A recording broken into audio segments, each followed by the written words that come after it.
rocket ship on my way to Mars on a collision course. I am a satellite. I'm out of control. I'm alone in the family of the sun. Curiosity tasting everyone on a home. Learn some from the sun. Dreams of desolation. Out of the silent planet come the demons of creation. The ocean, planets will burn, burn.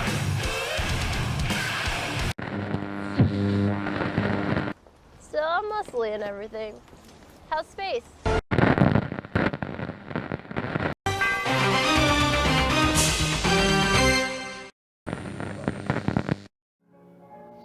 Hello and welcome to Space2090, the space exploration podcast for students enrolled in Geography 2090, space exploration in the Department of Geography and the Environment at Western University in London, Ontario, Canada. My name is Danny Bednar. I'm a part-time professor in the Department of Geography and Environment at Western. This is, of course, a fancy way of saying that each September for the last 10 years or so, I take time out of my regular work to teach this course. On the side, I work in strategic policy and domestic affairs at the Canadian Space Agency. I'm an author with Mango Books, and a may wannabe amateur kind of interested in the history of heavy metal musicologist. I also love cats.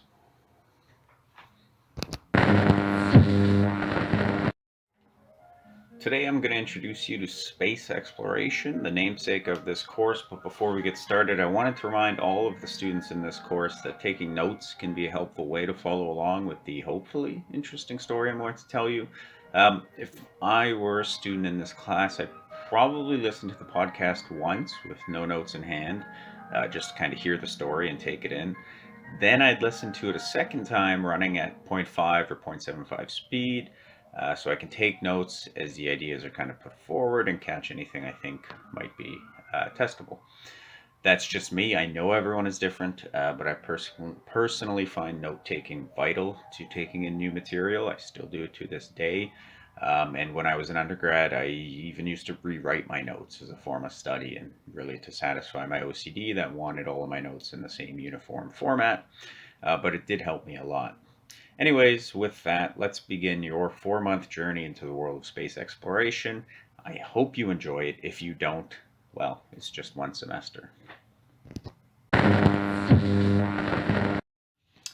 Space exploration is kind of exactly what it says it is. So to start, all we really have to do is deconstruct those two words, and we should have a good start on the what of what is space exploration. Once we get that down, we might want to expand further to things like who, when, and why. But for now, let's just keep it simple and focus on the two words at hand, space and exploration. Since this is a geography course, let's take a look at how geographers define space and exploration. Though with space, we'll see that it's a bit more complex and that we'll have a nomenclature issue that we'll have to sort out.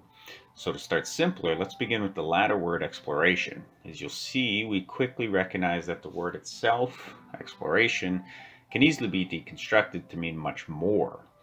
Then we'll have to decide how far do we go with this deconstruction and digging into the roots of the word and all of its theoretical and practical entanglements.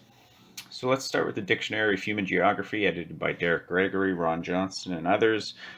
From the hallowed ivory towers of bourgeois academia. I've uploaded the link onto OWL. The first thing we'll notice about the human geography entry for exploration is that the authors start by providing a pretty straightforward definition. It is, to paraphrase their Earth-centric writing, the growth of knowledge that results from various voyages of discovery and scientific expedition. This is pretty obvious, and possibly what most of us would have predicted or come close to if asked to provide our own definition, but straight away we see here the value of geography and, more importantly, critical theory in our studies.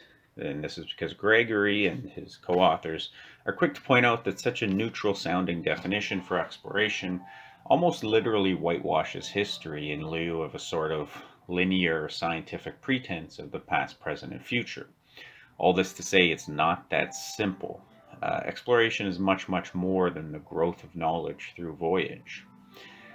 In the Dictionary of Human Geography entry, three words are brought up almost immediately after that first explanation that give one pause in considering the shimmering brightness of fantastic voyages. These are invasion, conquest, and occupation. One could add colonization as well if they so wish. Indeed, it's worth considering any history of exploration on Earth and wondering just how often these other words could aptly be applied to the scenario. Altogether, the purpose here early on is to question how often is exploration, these voyages for the sake of knowledge, truly innocent? How often is exploration purely scientific and without harm caused to those in its path or those left behind, whose oppression, marginalization, or exploitation are the only reasons said exploration can take place? As we said, there's much more to exploration than simply the voyages themselves. Along with the consideration of who or what is in front of and behind of voyages of exploration, we need to explore, no pun intended, the powerful connection between the concepts of science and progress with exploration. In North American school systems, the history of North America has traditionally been taught as a progression of discovery in science. Much of traditional history has been taught around so-called milestones of this progress related to both science and exploration. For those so inclined to think in these old ways, North American history starts in 1492 with the voyages or exploration of Columbus. Often in these tales, modern society also starts with the Industrial Revolution and the advancement of both steam and coal as forms of power. The scientific breakthrough of harnessing electricity is another before and after sort of teaching for the history of progress. Why does this matter? The point is that exploration, as a term, has often been used in constant relation to additional concepts of technological and scientific progress. As a result, many discussions about exploration paint it as an inherently progressive process. But if you think about it, why is going somewhere, even if no one has ever been there, progress? The answer for many is because voyages do necessitate new technology. They do often result in the discovery of new phenomena, and critically, at the risk of sounding like a Saturday morning cartoon villain, they result in more power. But returning to the geographical literature, us geographers, at least the good ones, are critical by nature, and we don't so easily buy the concept that exploration, science, and discovery necessitate progress. They certainly can be progress, but are they necessarily inherently progressive? We instead might ask, progress for whom? Progress to what ends? And power for what? Take the example of the relatively non-consequential first summit of Mount Everest. What good or progress has resulted from Tenzing Norgay and Edmund Hillary's exploration of the mountain? One of the men became very rich, so we can assume that was good for him. But did a broader group of people, dare we even say society, progress as a result of this exploration of this mountain? In the decades since Hillary and Norgay's ascent, Everest has become less of a natural wonder and more of a cultural cliche reflective of wealthy people's egos. The industry around climbing Mount Everest has led to significant exploitation of the local communities in China and Tibet by the wealthy, and the environmental impact of modern Everest climbing industry is increasingly detrimental to both the natural ecosystem of the mountain and local cultures. Has good come from the summiting of Mount Everest? Sure. Personal fortunes have surely been made by those who own climbing companies. For those seeking material wealth, this is no doubt a good. Guides, both foreign and local, have made a living, and several hundred people have achieved a major personal accomplishment. On top of that, various mountaineering technologies have been developed or enhanced as a result of Everest expeditions. So in the case of Everest, again, a menial example in the wider context of global history, can we say its exploration is akin to progress? I'm not so sure.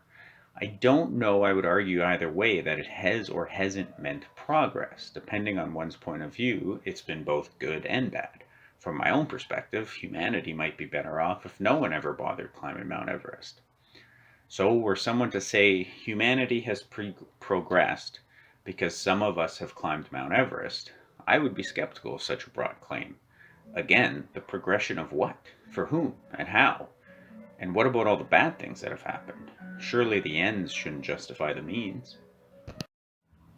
Returning to the entry on exploration in the Dictionary of Human Geography, the discussion sort of addresses the challenge of both deconstructing what I just did with the maybe not very good Everest example and reconstructing a just vision for a concept like exploration. Given its academic authors, the entry stays much closer to deconstructing instead of offering any sort of pathway forward. Um, and at times, the entry seems to dance around the basic question, can exploration be good? Of course, it can be good, but history gives us a lot of reasons to think hard about this question, try to figure out how can exploration be good. As Gregory and his co-authors go on, they begin to dance around this issue even more. But if good or progress can be argued to have come from past voyages of exploration, what do we make of the relationship of these so-called good things to the often much more intense bad things also connected to these voyages of exploration?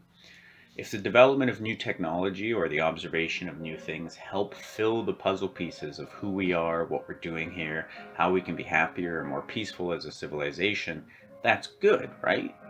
But again, the ends surely can't justify the means. The suffering that may have occurred as a result, or often absolutely occurred as a result of these explorations, was not justified, and the goods should have been arrived at in another way, a just way. Can processes such as exploration be both good and bad at the same time? Can we separate the beneficial, quote unquote, advancements of science and technology from their context of destruction, pain, and suffering? The answer for most geographers is no. You have to understand exploration, science, and any claims to progress in their full context. Then, and only then, are you in a position to outline a path forward that is just and free from the injustices of the past. For us, past explorations. Again, there's a lot more to exploration than just the voyages. Um, so you might be surprised that you'll be thinking about these kinds of things, but these will be the key questions to remind yourself as you spend the next 4 months studying space exploration. Now, at the same time, I will say you'll be learning about steampunk looking Russian moon rovers, ice volcanoes, and planet destroying cosmic collisions. So it won't all be this heavy. So that was a lot of academic-y talk about what exploration is. And I told, first of all, if you read the thing I posted of what is exploration from the Dictionary of Human Geography, and at times you are completely lost, that is okay. It is a very academic-y, jargony entry, tiny little article there. It's not really meant for undergraduates or even anyone except the 10 people that wrote that book. But there are some key ideas and concepts in there that I wanted to get across. And all of that kind of fancy pantsy theorizing is just to get across a very basic concept that exploration should not be taken for granted. Of course, historically, it's tied to things like colonialism and destruction, all the things we learn about with Columbus and Cartier and all of that as kids. When we slowly realize as adults, there's much more to it.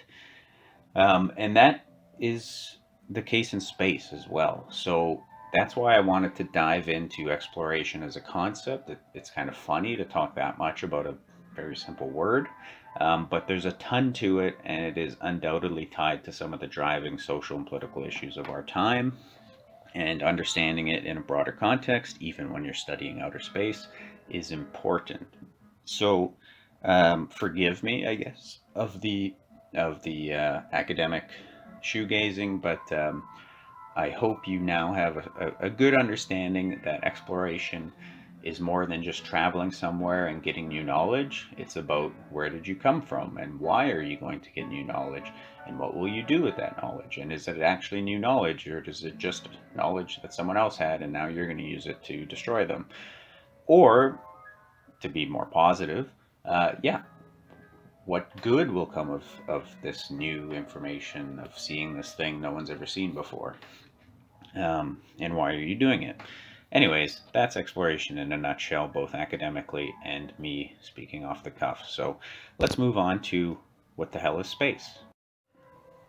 So if you Google where does space start, the first page that comes up, at least for me, is a recent news story about the billionaire guys going to space. I'm going to ignore that. For better or worse, we're only interested in the kind of exploration related to science, but we'll get to that in a bit. The second article I see is from NOAA, or the National Oceanic and Atmospheric Administration. I'll link this on OWL. The NOAA is a U.S. government body responsible for climatology and meteorology in the United States. They're kind of like NASA, but for the atmosphere. Um, the first answer the article gives is a common one. Space starts at what's called the von Karman line, which is 100 kilometers above the surface of the Earth, mean sea level, or the average surface of the Earth, including the ocean.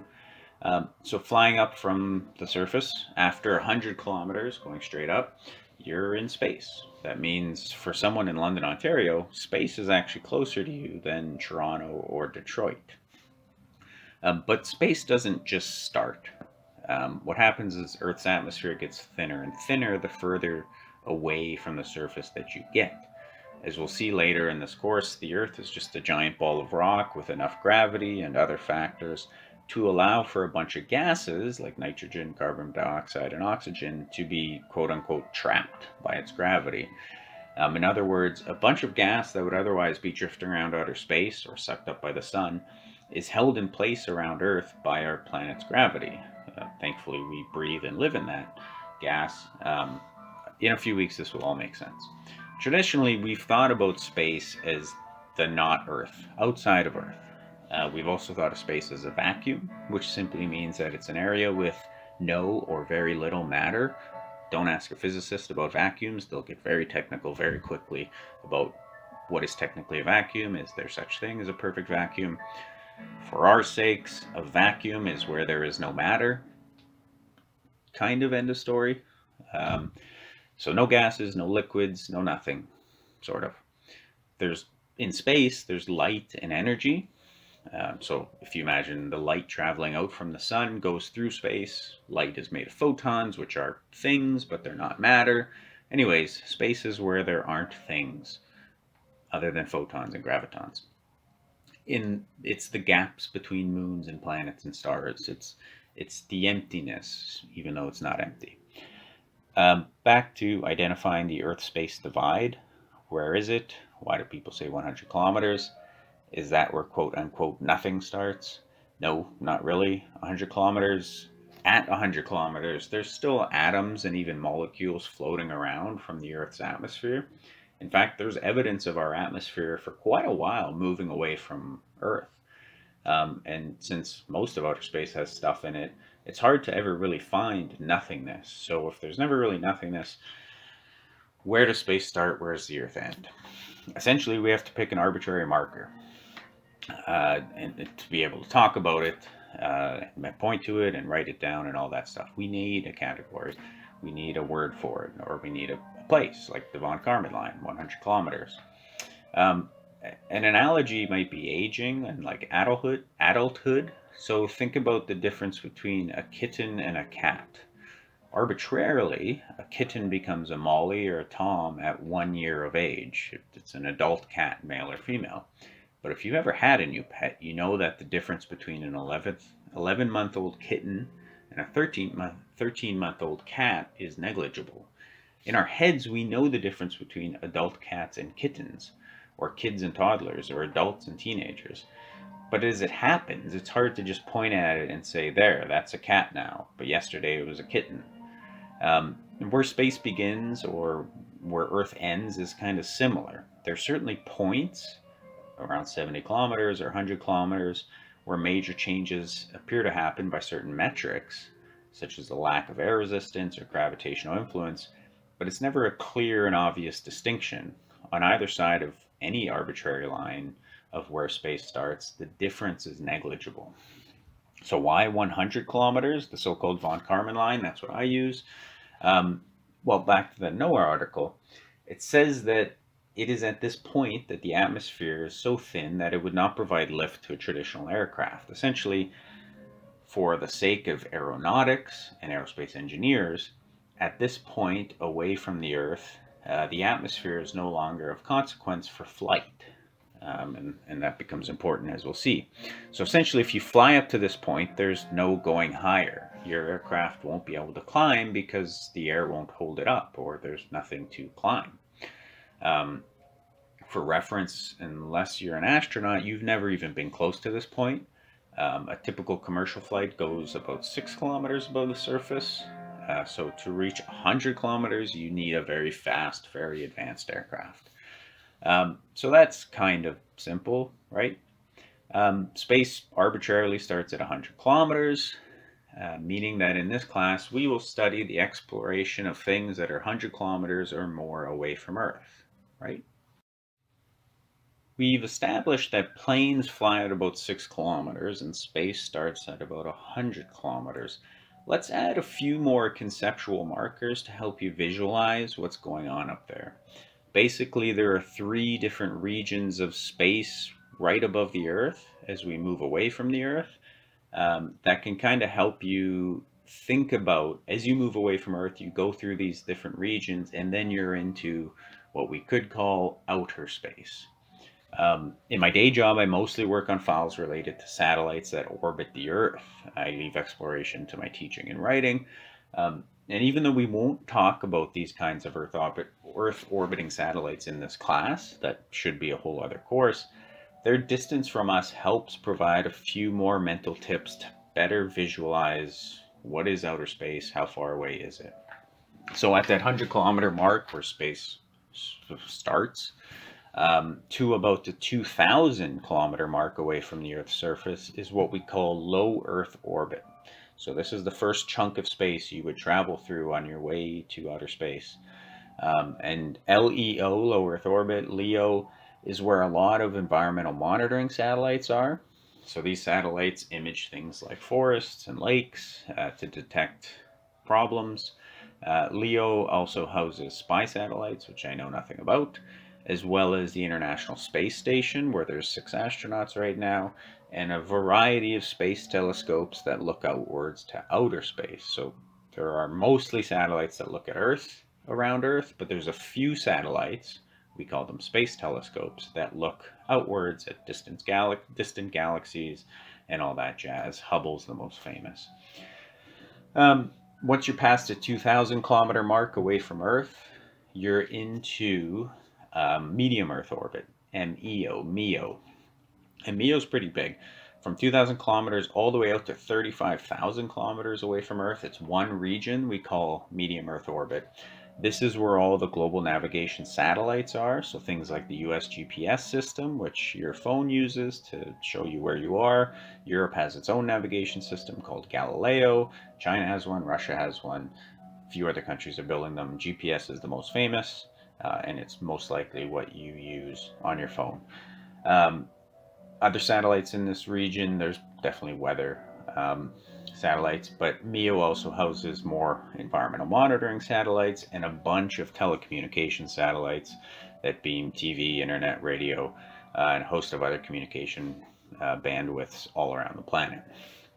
Last but not least is a tiny little sliver of space just before you get into outer space called geostationary orbit. So this is a single orbital kind of region at precisely, well, not really precisely, mostly 35,786 kilometers away from the Earth, where MEO ends. And then you get this thin band of space above the surface of the Earth, referred to geostationary orbit, or GEO. GEO is unique. Basically, all satellites need to attain orbital velocity to orbit the Earth. In short, this means they need to be flying around, or actually away from, the Earth at a high enough speed that the gravitational pull of the Earth matches their speed away from the Earth and balances that into a circle around us. So the satellite's trying to fly away, Earth's pulling on it, and it ends up going in a circle around the Earth. Kind of like a hula hoop, which is, you know, if it were to break, it would fly off of you, but because it's a circle, your movement is keeping it towards you, but its circular motion is trying to throw it away from you, so it ends up sort of in orbit around you. That's not a perfect analogy, but it's not bad. So the speed a satellite travels, or its orbital velocity, depends on how high above the Earth's surface it is. The most common orbital velocity is about 27,000 kilometers per hour, or what you might often hear 17,000 miles per hour. Is the common one because that's what most of the objects in low Earth orbit, including the space station, are traveling at relative to the Earth. Um, and because these objects are so close to us, relatively speaking, from Earth, they fly right over our heads and out of sight to the other side of the planet, beyond the horizon. So, relative to the ground, they are flying faster than the planet rotates. Um, Geo, however, is when the two speeds match, which means this is when a satellite's orbital velocity matches the rotational speed of the Earth, which means the satellite's traveling the same speed that the Earth spins. What this results in is a satellite that from Earth looks like it's just sitting still in the sky. Again, the geography of Earth orbit would be a whole different class, and an interesting one since you interact with all of these systems on a daily basis. But I introduced them here only for context about the distances that we're dealing with in space exploration. So essentially moving out from Earth, this class starts after these regions and really at the moon. There are some exceptions in the first few weeks when we talk about the space race, as practically all of the space race in the 50s, 60s, and 70s took place in low Earth orbit. But after that, all of the objects we talk about being explored in this class are from the moon outwards. Now, for reference, remember low Earth orbit, the first 2,000 kilometers, medium Earth orbit out to 35,000 kilometers, geostationary orbit, a tiny little sliver.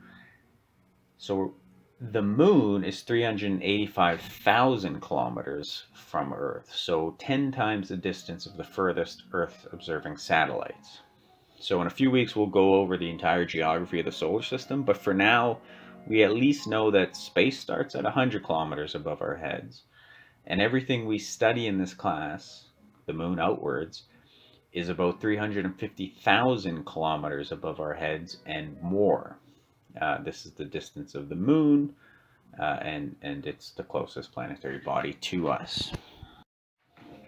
So remember when I said way at the beginning that the definition of space was actually more complex than the definition of exploration, and that we'd look at how human geographers define both exploration and space?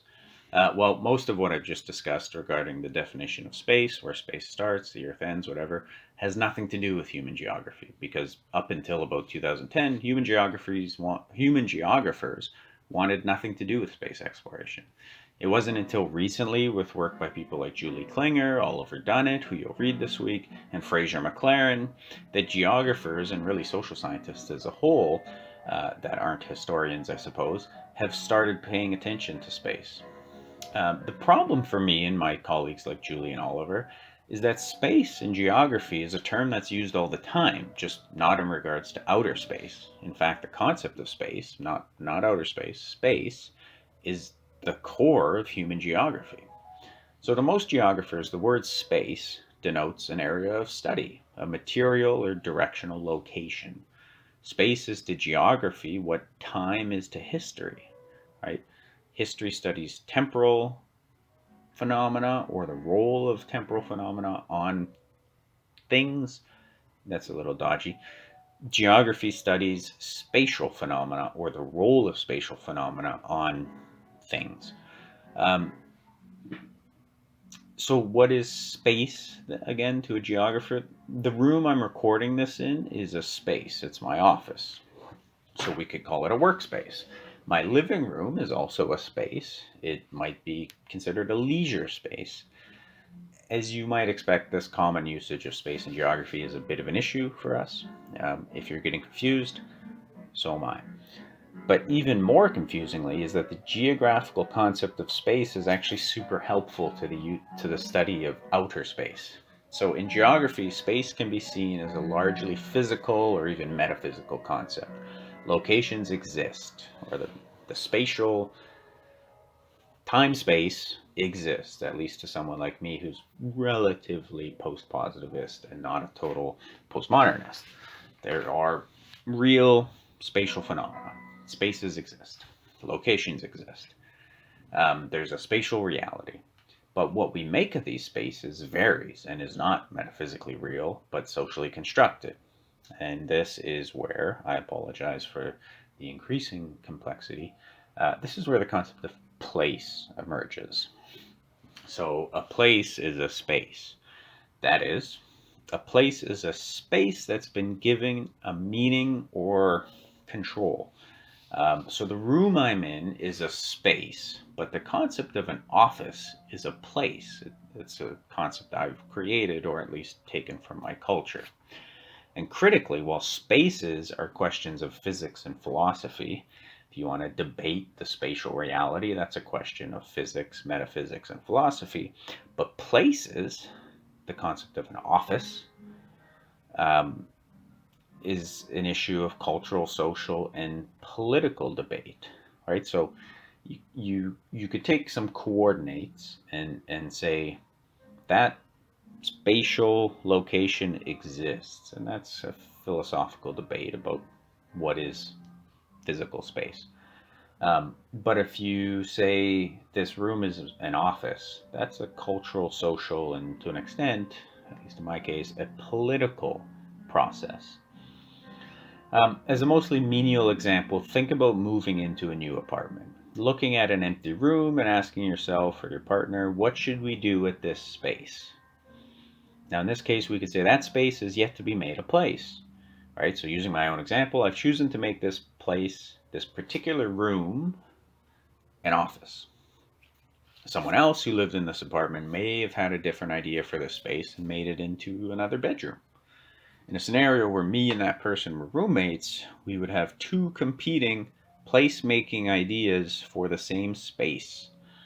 Right? So let's cheat a bit and say that the concept of a room is a universal reality. But the concept of an office or another bedroom is a social construct. Me and my roommate would then argue about the placemaking process of this space. So it can be helpful to think of place as socially constructed, space as physical reality. Let's move this example to a far more important issue. Consider a forest. A forest is a physical space that could be many different kinds of social places. We have to cheat again here and assume that the concept of forest is a universal reality, which it isn't necessarily, but for humans it mostly is. But the meaning of that forest is what the placemaking of that forest is what is where geography gets interesting. It could be a sacred place. It could be a serene and peaceful place. It could be a place of biodiversity, or it could be a profitable place, a place of work and business. It could be seen as not a place of value at all until those trees are gotten rid of and it becomes a suburb. So this forest could be a sacred place or it could be a place for development. Now consider one group of people wish it to be a serene place or a sacred place or a natural place, and another group of people wish it to be a place of extraction or profit. Here we see how placemaking of the same space is not only ubiquitous to modern society, but also very, very political. What does all of this have to do with outer space?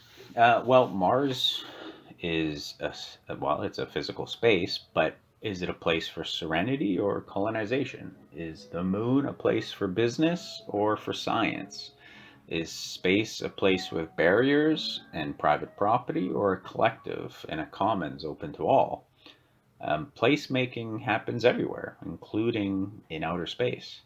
So geography happens everywhere, including outer space. In wrapping up, that takes us to what this course's approach to space exploration is. In this course, space exploration is the voyage to planetary bodies by humans or their technology with an objective, either primary or secondary, of gathering scientific information.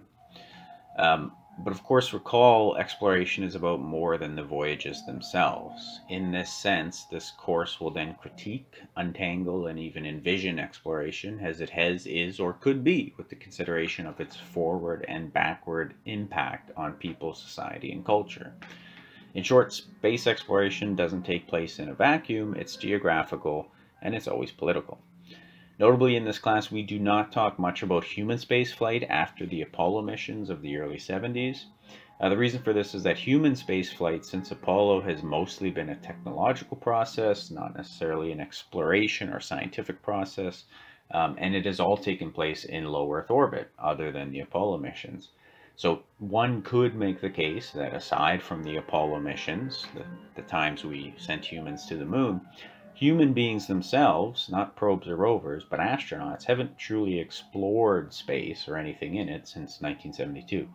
The rest of this course will talk about the rise of space technology, the space race, and the Apollo landings before we get to what I consider the pinnacle of modern space exploration, robotic exploration of moons and planets. So Mars, Venus, Jupiter and its moons, Saturn and its moons, Neptune, Uranus, Pluto, and even a few things beyond Pluto. We stop in our solar system. We don't study galaxies, nebula, anything like that. That's all astronomy stuff. I don't touch that stuff. I find astronomy painfully boring. I stick to my solar system. So along the way, you'll not only be tested on your intake of historical and scientific information about space exploration, but you'll also be asked to explore social and political issues related to space. You'll even be asked to think about what space exploration should be in your eyes. I want to hear your thoughts on what should space exploration be. After all, it's not enough to deconstruct the past or learn about it or grasp its facts, whether they're highly debatable or more scientific. We also need to construct a future. So it's not just about deconstructing the past, it's also about constructing a future. I hope you've enjoyed this first podcast for space exploration or Space 2090. I know there may be more questions than there are answers right now, but that's sometimes a good thing. And if you want to start digging around about all the weird things in our solar system, you might want to get used to having more questions than you do answers. So thank you for listening, and until next episode, be ethical, pay the bills, and have fun always.